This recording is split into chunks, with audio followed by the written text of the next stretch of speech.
Olá, Floripa, olá, Brasil, olá, mundo. Eu estou aqui, André Patunas, e este é o programa Vida Inteligente, trazendo hoje um tema que muita gente não gosta de falar, mas é a única certeza da vida, né? Sobre o ato de passar por lá de lá, ou morrer, essas coisas assim é uma palavra que nos dá tremor, né? Para a grande maioria, tem outros que têm entendimento, outros que acham que têm entendimento, e assim vai, a gente vai se auto-enganando, ou então a gente vai enganando os outros, né? Que não é o nosso caso. Nós estamos querendo é buscar o conforto, uma série de coisas, o melhor caminho, estarmos mais preparados para esse momento, né? Único da nossa vida, que é nós que nascemos e temos a certeza que vamos morrer, né? Porque todo mundo que passou por aqui largou o corpo físico e foi para sei lá para onde, né? Então hoje nós vamos falar sobre uma coisa que está hoje em dia em moda, se é que isso podemos chamar de moda, que é a eutanásia. Eutanásia, nós vamos saber o que é isso, eutanásia, né? E para a gente poder entender isso, o porquê, quais são as implicações, por que as pessoas querem fazer isso, que tipo de implicações tem dentro de todas as doutrinas filosóficas, né? Enfim, é isso que nós estamos fazendo aqui. Estou trazendo meu querido amigo e irmão lá das Netherlands, da Holanda, o meu amigo Barend Vorham, para nos esclarecer sobre isso. Como é que você está, Barend? Tudo bem? Tudo bem, Greco, tudo bem, tudo bem. Aqui nós passando um calor danado e vocês aí passando frio, né? Agora já tem sol, mas tinha muito neve. Agora está 5 graus, 4 graus, então já está um pouquinho... Tolerável, tolerável. A primavera está chegando. O Barend, é uma curiosidade, vamos dizer assim, antes de você desenvolver. Talvez até esteja me precipitando em algo que iria aparecer no decorrer dos seus esclarecimentos. Qual é a visão teosófica, digamos assim, a visão teosófica sobre a eutanásia? Okay. Nós já falamos aqui sobre Devachan, uma série de coisas, né? Então, qual é a visão? É visto como uma coisa normal? É uma coisa como que não deve ser feito? Me passa essa visão teosófica. Olha, Greco, eu tenho medo que a resposta é um pouquinho comprida. Não interessa, vamos lá. Porque é uma coisa muito sutil. Para começar, se você realmente quer saber que a morte for boa, porque a eutanásia significa morte boa, né? Isso. Precisa entender o processo de morrer. Para nós, na teosofia, um ser humano é consciência, é vida, consciência, não o corpo. É a consciência atraída para uma esfera. Isso todo mundo pode controlar para si mesmo, porque vale sempre. Um intelectual é atraído para o mundo intelectual, um jogador de futebol é atraído para futebol, para as emoções de futebol, etc. Então, quando a atração pelo descanso é maior do que a atração pela atividade, então vamos dormir ou vamos morrer. Porque na Grécia antiga falavam Thanatos e Hypnos, a morte e o sono, Thanatos e Hypnos, são irmãos gêmeos. Então, o processo é igual. Então, quando você tem uma atração para descanso, você morre. É o contrário também, se a vontade, a atração pela vida ativa for maior do que a vontade de repouso, aí você acorda o nascimento, você nasce. E, portanto, há sempre um contínuo de vida. A vida ou a consciência nunca deixa de existir. E, nesse sentido, a morte não existe. Nesse sentido, a morte é uma ilusão. Agora, outra coisa importante. Todo mundo nasce com uma certa quantidade de vitalidade, energia de vida, energia vital. Então, o ser humano somente morre quando essa energia se esgotar. Usou tudo. Aí você morre. E quando falamos em morrer, queremos dizer que a consciência tem o desejo de ir para outro lugar, outra área de consciência, outro mundo de consciência. Agora, você pode se perguntar o que acontece se alguém morre jovem, por exemplo, por causa de um acidente ou quando foi assassinado. O que é a diferença entre uma pessoa que morre de velhice e uma pessoa que morre por causa de um acidente de carro, por exemplo? Não. Em um caso, a consciência se retirou. A vontade de descanso era maior que a vontade de ser ativo. Mas quem morreu num acidente, isso não aconteceu. Porque tem ainda uma energia, uma energia de vida. Então, você, no fundo, não morreu, mas seu corpo foi destruído. Sim. Então, você entra num tipo de área intermediária, que a gente chama de mundo astral, kama loka, mundo de desejos. Já falamos isso. Entendeu? Então... Quando, Barend, antes de você seguir, peraí, você falou de consciência. A consciência, essa que vamos dizer, você pergunta para qualquer pessoa, você quer morrer? Por mais espiritualizada que ela seja, ela vai te responder não. Eu quero continuar vivendo até esse ponto que você falou, até esse estágio quando ele não tem mais vitalidade. Aí, claro, ele quer realmente descansar, porque você perde movimentos do corpo, você fica cansado, você fica deprimido, e, na verdade, você quer ir embora, isso sim.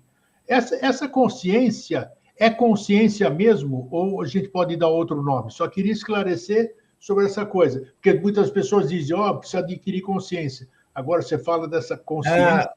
A dificuldade, creio, porque consciência em português pode ser vida, ser consciente, pode ser consciência que minha consciência diz que não posso fazer isto. Sim. Em inglês tem consciousness e conscience.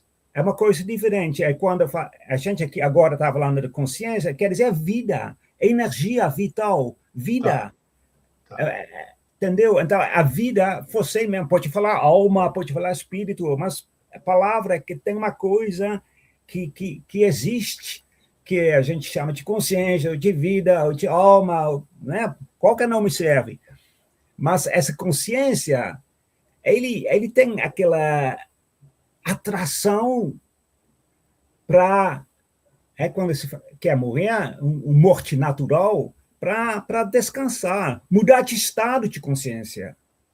Aí, no fundo, você passa de face para outra face, de estado para outro estado. É como ir de sala na sua casa para a cozinha. Você não pode dizer que você morre. Você morre na sala e nasce na cozinha. Mas é um contínuo de vida. E quando a consciência, assim, que a gente chama de morte, né? Quando a gente vai para outro estado, deixa alguma coisa para trás. Os veículos, o corpo. Ao morrer, você também deixa, para começar, o corpo físico para trás. Isso todo mundo vê. O corpo está se dissolvendo, está caindo em pedaços. Se deixa o corpo, daqui uma semana, 2 semanas, 3 semanas, não tem osso. Mas você também deixa outras coisas para trás.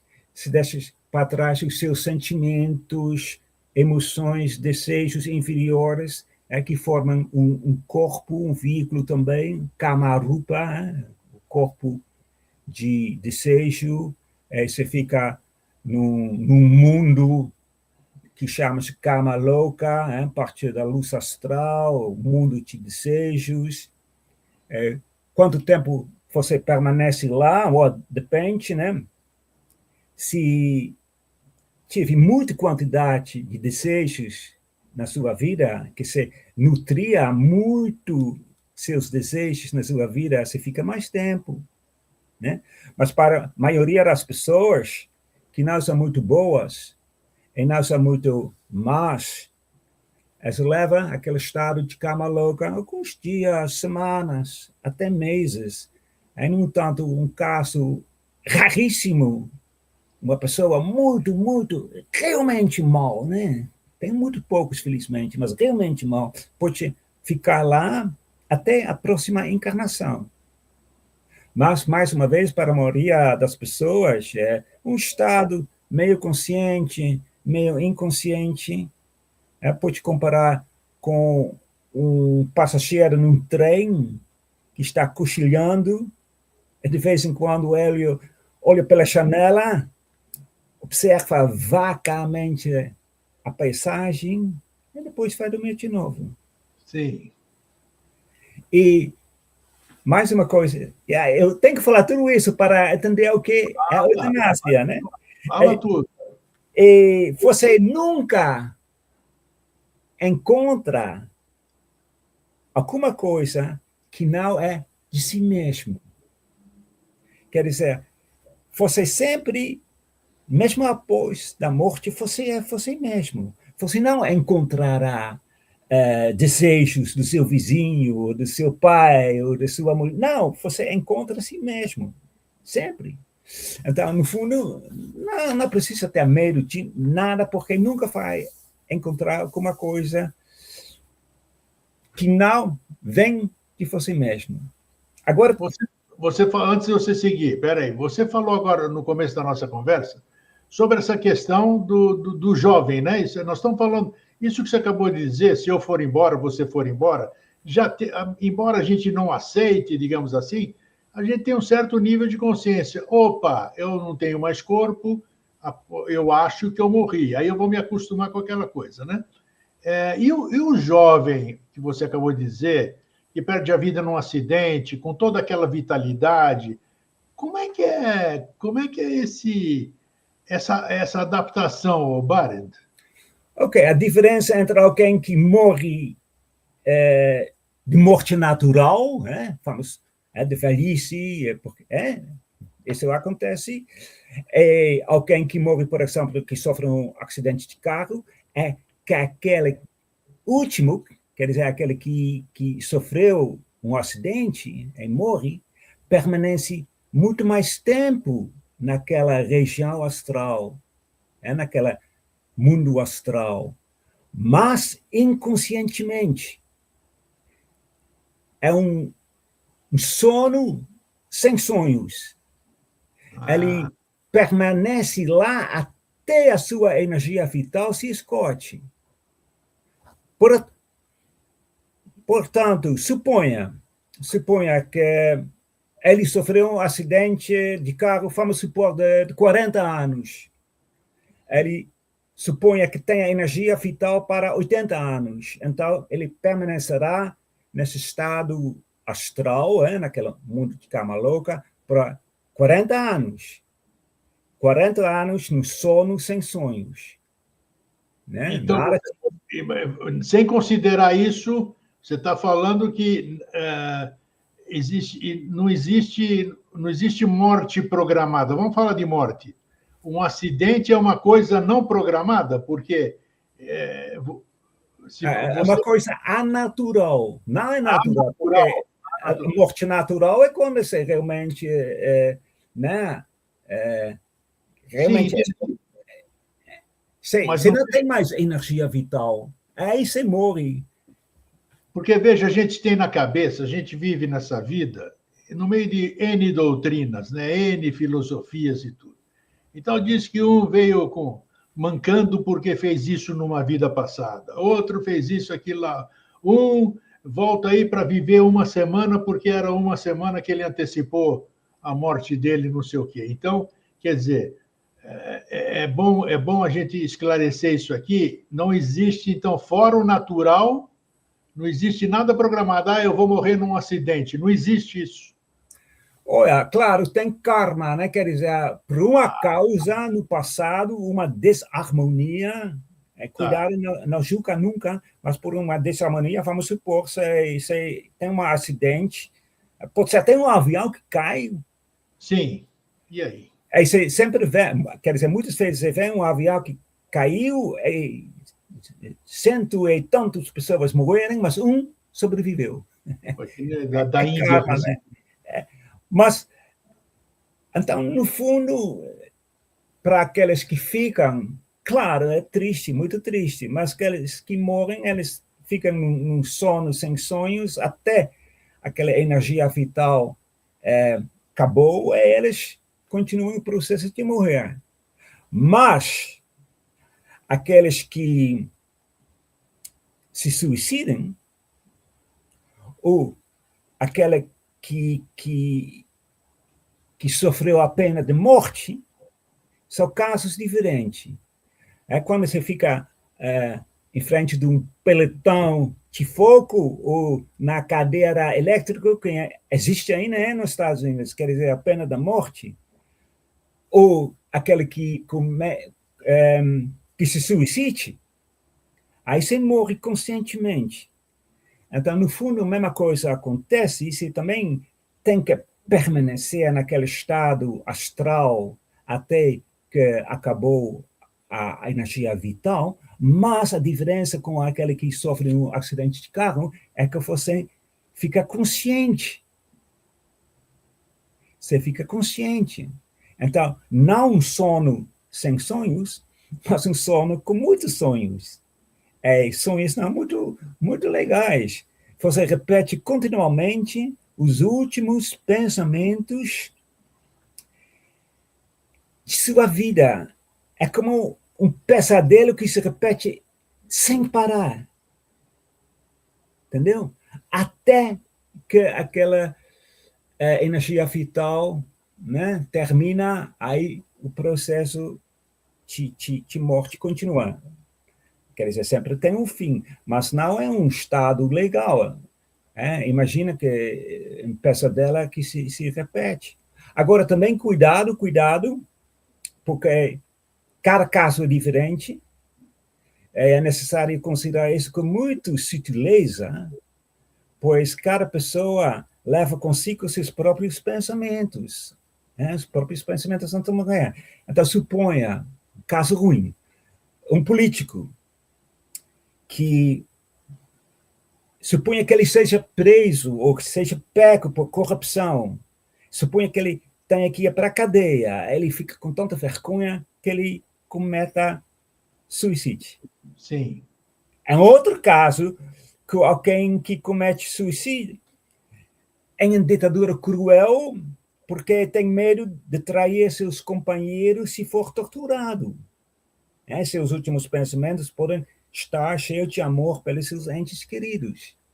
2 casos de suicídio, mas 2 casos diferentes. Porém, ambos alcançarão um certo grau de autoconhecimento no mundo astral de Karma Loka. Então, no caso do político, claro que é um mundo, né? Nem quero pensar nisso, mas é um mundo não muito boa. O pior é que aqui na vida você tem um livre-arbítrio e você pode mudar a situação.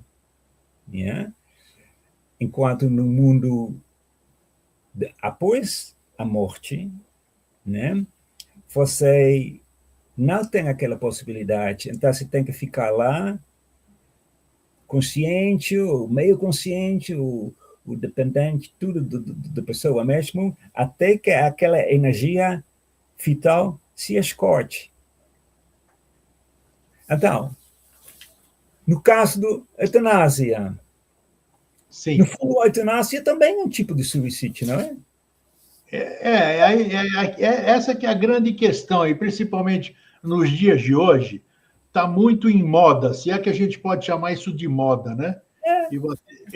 Porque eu acho que a gente pode falar um pouco que direito eu tenho, esquecendo a questão religiosa, que eu acho que na maioria das vezes atrapalha a vida das pessoas, ao invés de esclarecer, a vida é minha. A vida é minha. Eu nasci, eu vivo, eu me alimento, eu respiro.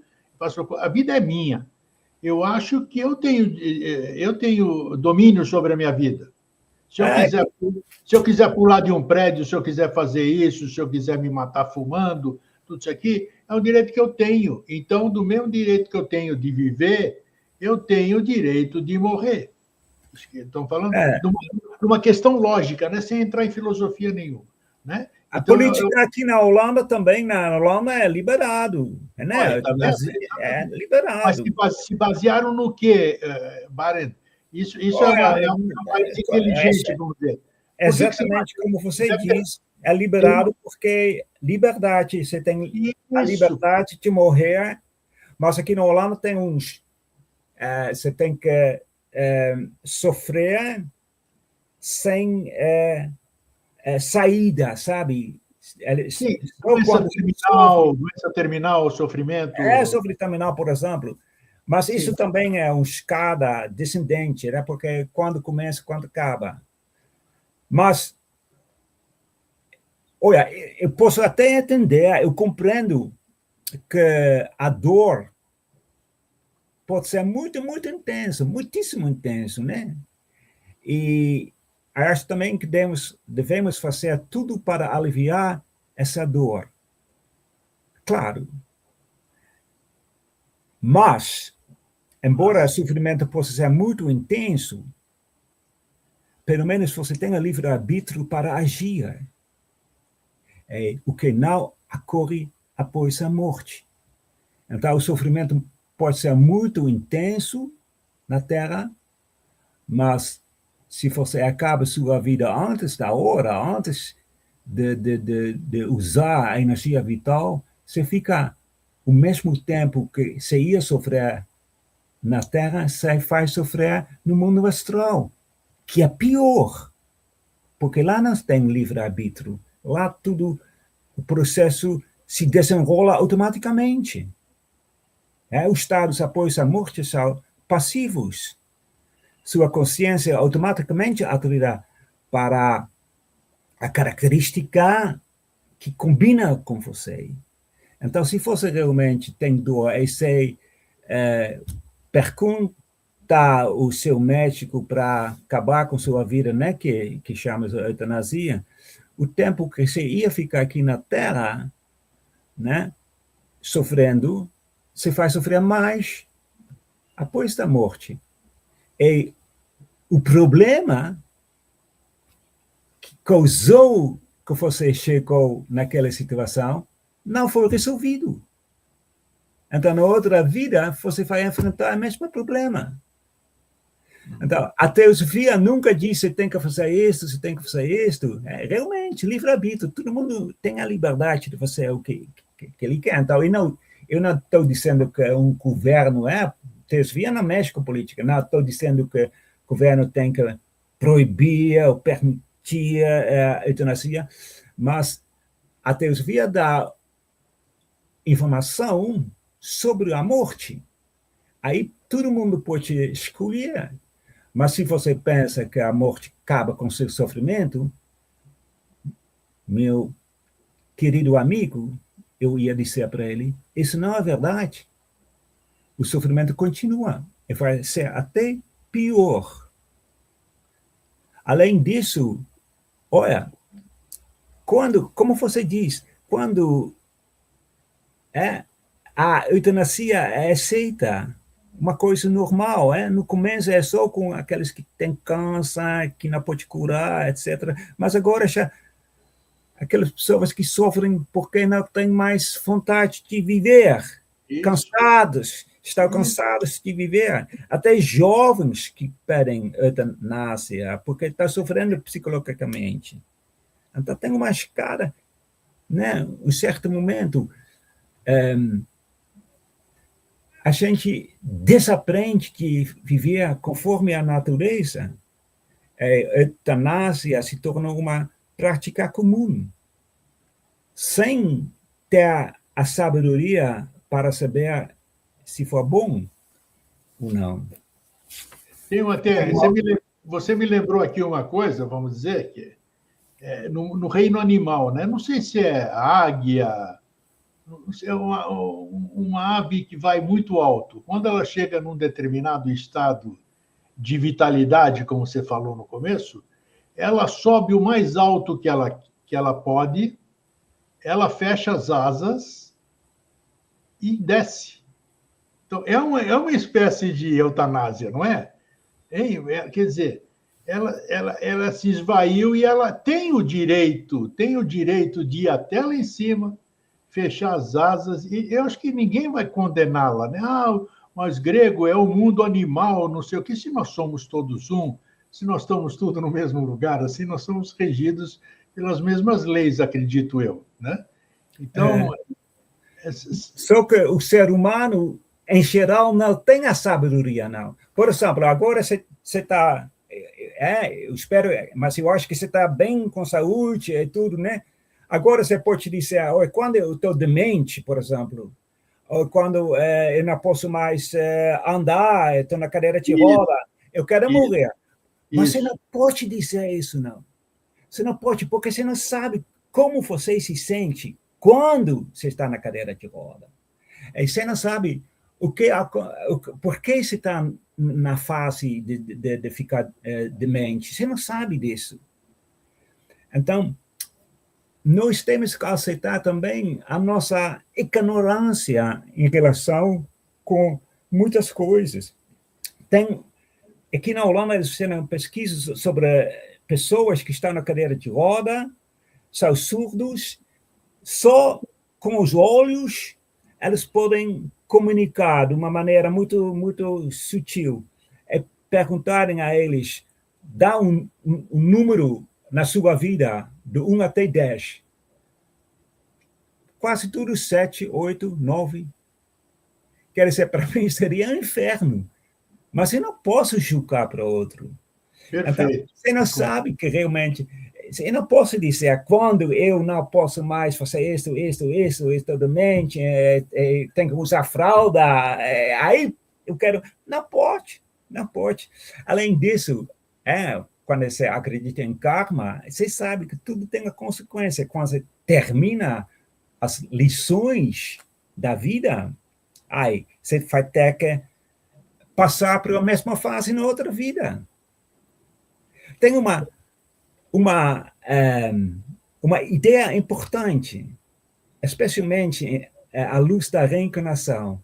Os últimos momentos da sua vida, Grego, mesmo que sejam dolorosos, mesmo que sejam muitíssimo dolorosos, eu sei que, porque meu amigo morreu com câncer, eu sei que é muito doloroso, mas são mais instrutivos. Você tira conclusões éticas que pode dar uma reviravolta na sua próxima vida. E nesse contexto, eu gostaria sempre de falar sobre um conto do escritor russo, Leo Tolstói. Você deve conhecer Leo Tolstói. Claro. A Morte do Ivan Ilyich. Não sei se você conhece. É um livrinho. Não perfeito. conheço. É muito bom esse livro. Ivan era homem do mundo, gostava de um vodka, gostava, né, de seus prazeres, fez carreira, ganhou dinheiro. Sabe aquele tipo de homem.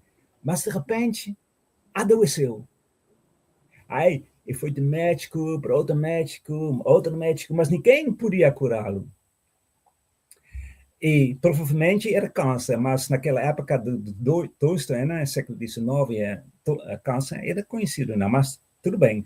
De qualquer forma, ele estava na cama, gritando de dor. E apenas um empregado, um jovem menino, sentia a pena dele. Mas alguns momentos antes de sua morte, de repente, ele se vê sob uma luz completamente diferente. Ele percebeu o quanto foi egoísta e, de repente, um amor enorme o invade. E, milagrosamente, ele não sentiu mais dor. Tolstói escreveu, acho muito bonito, ele escreveu, em vez de dor, havia luz. Bem, ele nunca teria chegado a essa conclusão se a eutanásia tivesse sido praticada. Com certeza. Então, imagina que aquela percepção espiritual, aquela percepção, aquele entendimento enorme, ele ia perder isto se tivesse uma eutanásia. Aí, bom, esse é um livro, mas um livro baseado na verdade. Eu acho que aqueles últimos momentos, mesmo quando a pessoa não fala sobre isso, ele tira conclusões éticas que dão uma outra direção na próxima vida. Então, é uma pena se você tira isto. Bom, eu não quero dizer que tem que proibir a eutanásia, mas eu acho que quando a gente sabe mais sobre o processo de morrer, você tem mais informação de tomar uma decisão sábia, e não uma decisão por causa das emoções, uma decisão que não tem fundamento, sabe? Eu acho que você tem que mostrar sempre os dois lados da moeda, né? Os dois aspectos. O lado bom, o lado ruim, o lado místico, o lado real, o lado filosófico, para a pessoa poder praticar aquilo que ela quer, que é o todo o livre-arbítrio dela, né? Claro. Conscientemente, como você disse. Agora, você falou durante nossa conversa, e eu sempre aproveito essas oportunidades para dirimir as minhas próprias dúvidas, né? Essa questão do sofrimento do lado de lá, né? Do sofrimento, vamos chamar do lado de lá, né? Passei para o... Que tipo de sofrimento é esse, Baren? Porque a gente vê sofrimento para nós aqui é dor aqui, dor ali, coisas assim. A gente conhece aquele outro sofrimento que dão o nome de sofrimento, aquelas angústias que nós temos, né? Ansiedades e todas. Que tipo de sofrimento se experiencia ou se experimenta do lado de lá, vamos dizer? Eu acho que olha, claro, tem sofrimento de corpo, né? Porque as dores no corpo pode ser terrível, né? Mas o sofrimento mental, eu acho que é pior. Tem casos que pessoas católicas que estavam morrendo, e chega o padre para dar a benção, na igreja católica eles fazem isso. Extrema unção. Então eles mandaram o padre embora, porque de tanto medo que eles tinham de morrer. Porque no cristianismo, aquela ideia de inferno, que sofrer eternamente, isso as pessoas dão um medo nas pessoas que são terríveis, né? Então, por isso, a teosofia sempre diz, olha, gente, morrer é normal. Ninguém sofre quando você viveu uma vida boa, você passa pela cama louca, aí você fica naquela ideia vajana, seu mundo de ideais, etc. Então, melhor do que aqui na Terra. Não precisa ter medo. Não precisa ter medo. Aí, quando se tem essa ideia, o sofrimento já termina para 70%, 80%, talvez. É outra coisa. Isso parece duro de dizer, mas o seu melhor amigo é sofrimento. Porque sofrimento te faz refletir, te faz pensar, te faz coisas. Até crescer. Sofrimento te coloca, se focar sua consciência nas outras coisas. Imagina se não tivesse sofrimento. Então, vamos supor, caso simples, você bebia muito, muito, muito e não tinha ressaco. Então, você ia beber outro dia mais ainda. Então, o ressaco é aquela doença, no fundo é doença, te ensina a não beber tanto.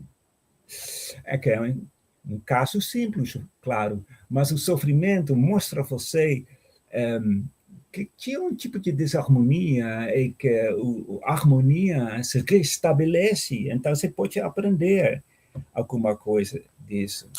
Então, claro, eu não quero que ninguém sofra, claro que não, mas se o sofrimento chega, bom, tenta aprender alguma coisa, tenta saber por quê.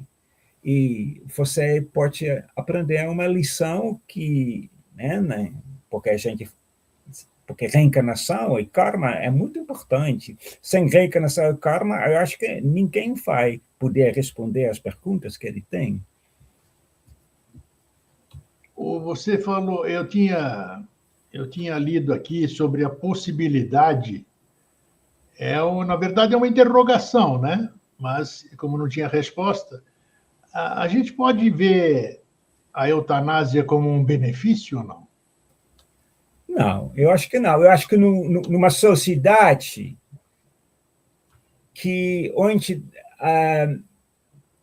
tinha uma filosofia de vida natural, e não digo teosofia, mas todo mundo sabia mais ou menos que a vida aqui na Terra é temporal, é que a gente tem a ciclicidade, você está aqui na Terra para aprender. Eu acho que essas ideias, reencarnação, karma, tipo de solidariedade e uma senso de unidade, se tivesse essas ideias mais espalhadas no mundo, ninguém ia nem pensar em eutanásia, porque seria tão anatural. Ninguém ia pensar. É claro, o sofrimento de alguém, nós temos a obrigação de tentar consolar, ajudar, inspirar, mas se tiver uma filosofia de vida, ninguém ia pensar em se matar. Ninguém. Mas isso não quer dizer que eu quero proibir, porque o negócio é que todo mundo é livre de pensar o que ele quer. Além disso, você não pode proibir, porque, como você disse, você pode ir para um edifício e pular. Claro. Então, isso não tem nada a ver. Com a eutanásia também, você coloca o outro em uma situação difícil, porque é o médico que tem que fazer a eutanásia, no fundo, ele mata o outro. Com certeza. É o karma dele, né? Ele pode dizer, mas ele pediu, mas se você pede que eu dê um remédio para você morrer, eu não dou. Não, eu vou conversar contigo. Por que você quer isso? Mas eu vou ser bem claro, eu não vou fazer isso, não. E, então, é difícil. Em síntese, vamos dizer, ficou claro aqui pelo que você falou, que se alguém antecipar sua morte, seja da maneira que for, vai ser um lesa evolução, provavelmente, né? Vai ter que pagar um preço por isso. Porque tem causa e consequência. Tem causa e consequência. E se você realmente está na cama sabendo que você vai morrer daqui a pouco, pode ser câncer, pode ser todo o seu corpo, né? Então, todo mundo sabe que se tem talvez 1 semana, 2 semanas, talvez 3 dias. Então, se realmente quer morrer louco, o meu conselho é, então, para de comer. Para de comer. É um suicídio. É um suicídio. Para de comer. Aí você dorme devagarzinho, você entra no sono, aí depois... Eu não vou dizer isso para alguém, mas se realmente ele disse, eu quero eutanásia, não quero, ok. Isso é uma coisa que você pode fazer também. Aí eu, pelo menos, sem não abuso, usar a palavra abusar, do outro que vai dar um remédio para você morrer. Tá, agora vamos aqui. É muito, muito legal o que a gente está falando, você já esclareceu um aspecto. O Barend, hoje é o Barend, não sei quem está aí. Você tem o nome de Barend, você é filho do teu pai e da tua mãe, agora eu não sei quem é que te anima aí. Pode ser que aí dentro, segundo as filosofias, tem o eu superior, Você vê que no meu programa eu falo eu estou Eustáquio André Patunas. Eu não sei quem eu sou. Eu assumo que eu não sei quem eu sou. Muito bem. Como é que o Barend apareceu no... Como é que o Barend apareceu na vida?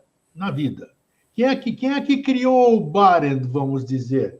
E quem é que determinou para o Barend aí, passou para o Barend um pepino aqui é problema no Brasil, né? A gente fala um grande pepino, um grande problema. Caramba, o Barend estava, sei lá onde não existia ali, pegaram barro, pegaram não sei o quê, fizeram o Barend. Botaram lá, nasceu o Barend.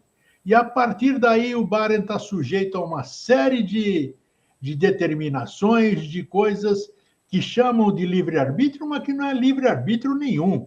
Porque se o Barend fizer alguma coisa, ele há de pagar por isso.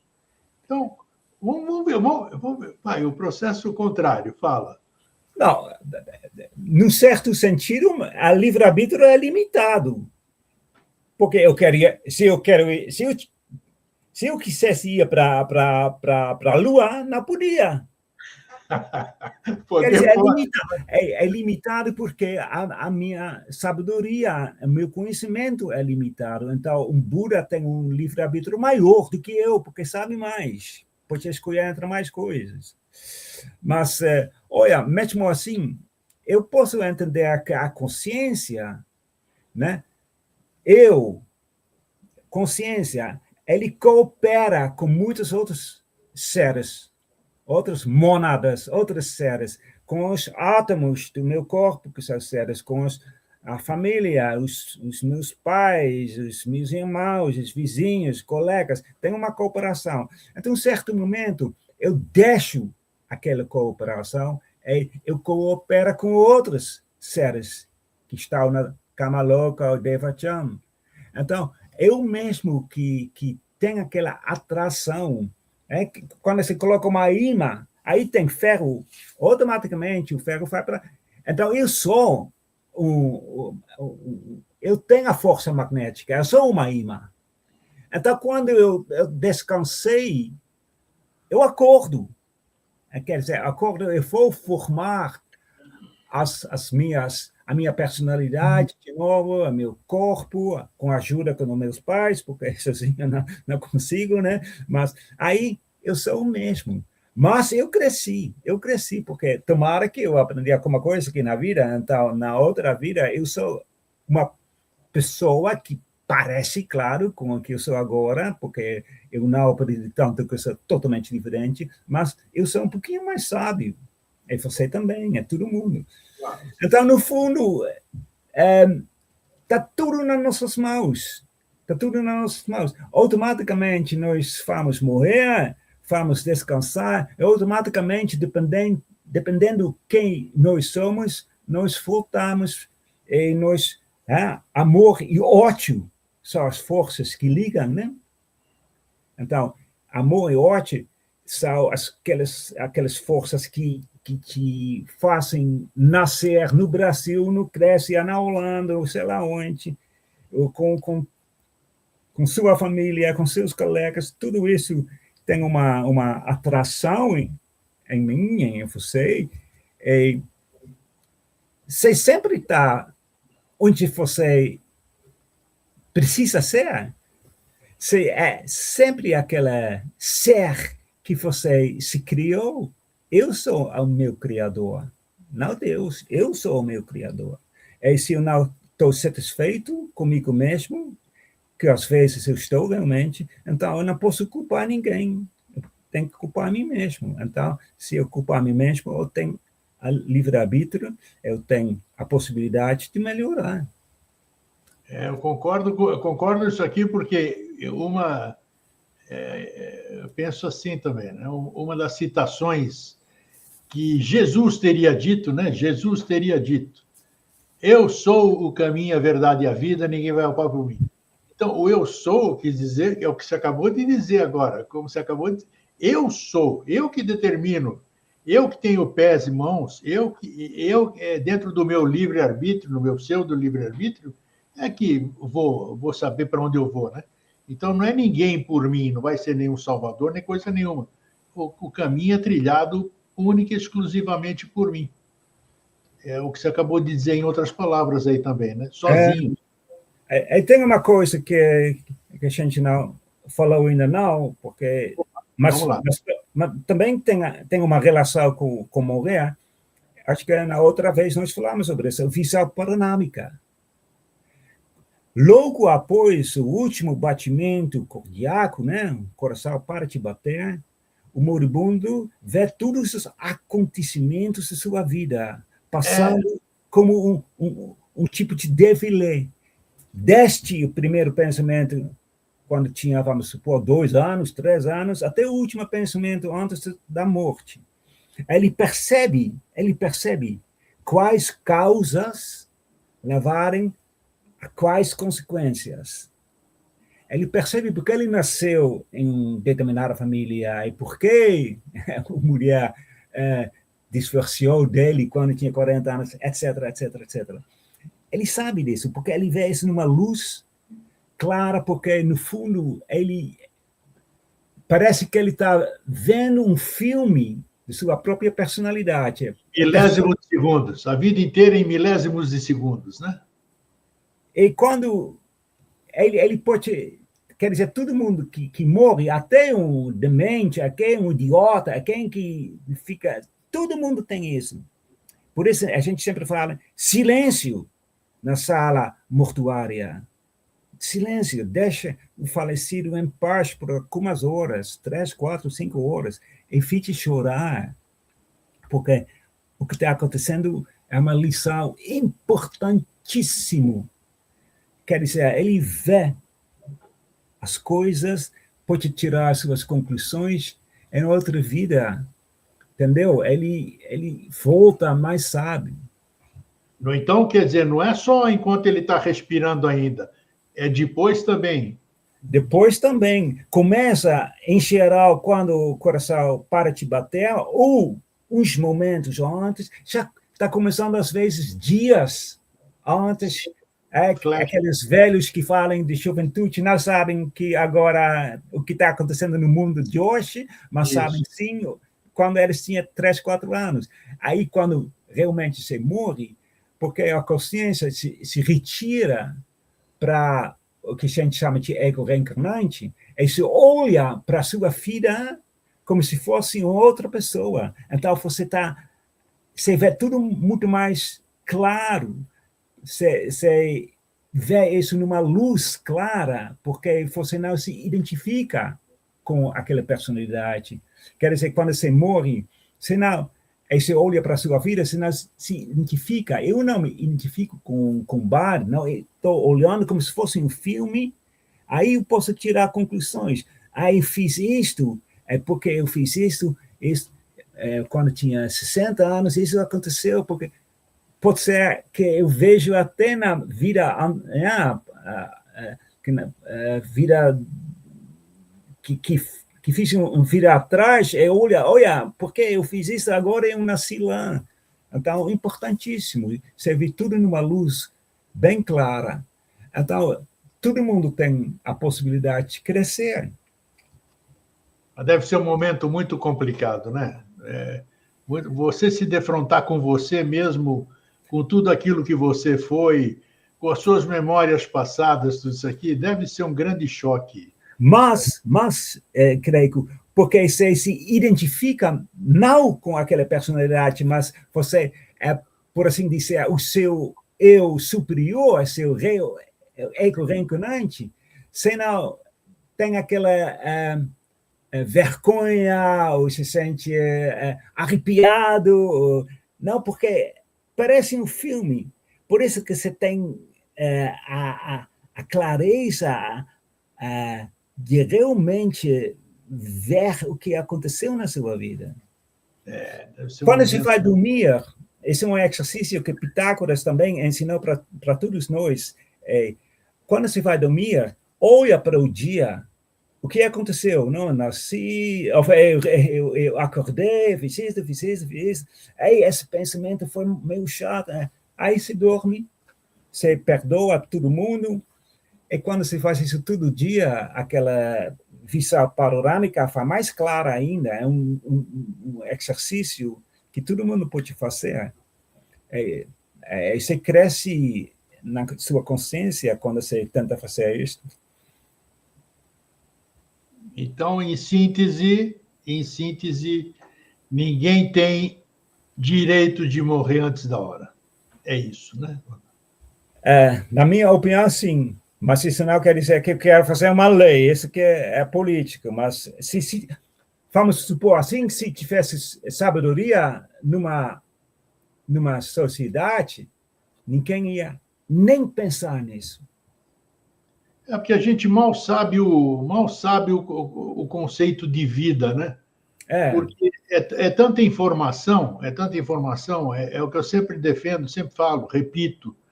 O Barend, ele é fruto o conhecimento do Barend é aquilo que ele aprendeu desde pequeno, né? Que ele não podia fazer nada sozinho, então ele tinha que ouvir o pai dele, a mãe dele, os professores, os parentes. E depois o Barend começou a ter um certo nível de consciência e começou a ter suas próprias experiências, sensações. A partir daí, o Barend teve... É isso que falta para todos nós, né? Nós estamos ainda, eu creio que engatinhando, buscando as nossas próprias verdades, né? A partir daí, nós estamos buscando tijolo por tijolo para a gente construir a nossa própria personalidade, a nossa própria consciência. Todo mundo se fala mudança de consciência, mas o que é mudança de consciência? É exatamente isso. Construir, fazer isso dia a dia. Por isso que é bacana a gente conversar sobre esses temas, porque é a única forma da gente trocar ideia e fazer com que a gente reflita, pense, se permita abrir mão dessas coisas que estão enraizadas no nosso ser, né? Cristalizadas por conhecimentos de terceiros. Nós temos que experimentar as nossas próprias coisas. É isso, né, Barend? Mais algum complemento que você queira fazer sobre esse tema que nós estamos falando? Foi muito bom a gente ter abordado isso, né? E eu recomendo que assistam, peguem no YouTube aí, quando terminar, Devachan, procurem, coloquem Barend Forham, programa Vida Inteligente também. Assistam também sobre Devachan, porque é um assunto que casa muito bem, né, Barend? Sim, porque no fundo nós falamos a processo de morrer até a metade, né?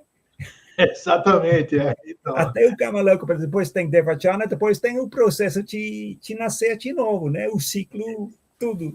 Então são coisas que são complementares, né? E está aí à disposição.